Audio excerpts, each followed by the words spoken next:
अस्सलाम वालेकुम dear student, मेरा नाम है मलिक मुदस्सिर इकबाल और आप देख रहे हैं अपना यूट्यूब चैनल। आज हम एक और टॉपिक को कवर करेंगे। वो टॉपिक है जी मैट्रिक्स में जो वेरिएबल्स दिए जाते हैं, अगर वो इक्वलिटी में हो दो मैट्रिक्स, तो उनमें से किसी भी वेरिएबल ABCD की वैल्यू को किस तरह फाइंड करते हैं। तो ये है जी आज का हमारा टॉपिक। तो आइए फाइंड करते हैं वैल्यू। इसमें से हम इक्वेशन बनाते हैं। किस तरह देखें, ये जो फर्स्ट जो लिखा हुआ है फर्स्ट रो और फर्स्ट कॉलम में पहला जो डिजिट है वो इस पहले के इक्वल है, और ये दूसरा लिखा हुआ है ये दूसरे के इक्वल है, द थर्ड इज इस तीसरे की इक्वल है, and the fourth is equal to 2D। ठीक है जी। अब आपको ये बात तो क्लियर हो गई होगी कि ये डिजिट किस तरह आपस में इक्वल है। अब मज़ीद देखेंगे हम। पहले को इक्वल करते हैं A+C which is equal to 0। ये इक्वेशन बना देते हैं। ठीक है जी। इसे थ्रू टेक्निक्स करेंगे, क्योंकि कई दफ़ा कंसेक्टिव टू वेरिएबल्स हैं, कई दफ़ा हमें सिर्फ C से हमने स्टार्ट लेना है, क्योंकि C की वैल्यू सिर्फ यानी उसमें से दो वेरिएबल इंक्लूड नहीं है, और D से भी ले सकते हैं, लेकिन C जो है उससे स्टार्ट लेंगे जो कि A और B दोनों में काम आएगा और A और B की वैल्यू फाइंड आउट करने में हेल्प मिलेगी। अब देखें दूसरा हम A+2B लिखते हैं विच इज़ इक्वल टू -7 है। ठीक है जी। ये इक्वेशन 2 में आ गया। C-1 लिखते हैं विच इज़ इक्वल टू 3 है। ये इक्वेशन 3 में आ गया। ठीक है जी। और 4 में 4D-6 which is equal to 2D आ गया। ये इक्वेशन 4 में है। ठीक है जी। अब आपको ये इक्वेशन की यानी समझ आ गई होगी हमने किस तरह लिखी है। ये इक्वलिटी में आ रही थी तो इसलिए हमने इसको इक्वल करके लिखा है। अब हम पहले जो है उसे लिखते हैं फ्रॉम C,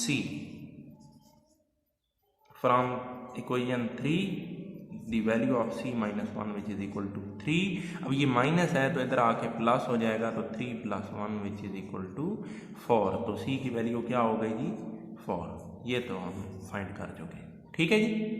समझ आई होगी उम्मीद है आपको। अगला देखें हम इसी जगह पे जो है वो D की वैल्यू फ्रॉम 4 इक्वेशन 4। ठीक है जी। 4 में क्या है जी 4D-6 which is equal to 2D। अब ये एक जिसे कहते हैं कि समझने वाली बात है। ये जो 2D है ये इसके साथ ही प्लस माइनस होगा 4D के साथ, तो इसको इधर ले आएंगे, 2D को माइनस कर देंगे, और ये -6 है तो +6 कर देंगे। 4 में से 2 निकालेंगे तो 2D which is equal to 6, और D किसकी इक्वल आएगा 6/2। ये 2 मल्टीप्लाई हो रहा है तो इधर डिवाइड हो जाएगा, तो D इज इक्वल टू 3। ये जी D की वैल्यू आ गई। अब हम C और D फाइंड कर चुके। अब हम पहली इक्वेशन और दूसरी लिखकर A B दोनों फाइंड कर लेंगे। A में C की वैल्यू पुट करेंगे। अब अगली देखेंगे किस तरह हम करते हैं find. From 1 A+C which is equal to 0। तो A में C की वैल्यू पुट करेंगे। C की वैल्यू है क्या 4 है, +4 विच इज इक्वल टू 0।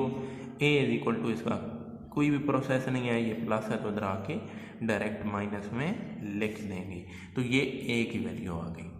उम्मीद है आपको इधर तक सही समझ आई होगी। अब हमारे पास वैल्यू रहती है B की। अब B की वैल्यू जो है इक्वेशन 2 में है, तो इक्वेशन 2 को लिखते हैं जी A+2B which is equal to -7। अब देखें हमारे पास A की वैल्यू है ना -4, वहाँ यहाँ पुट कर दें 2B which is equal to -7।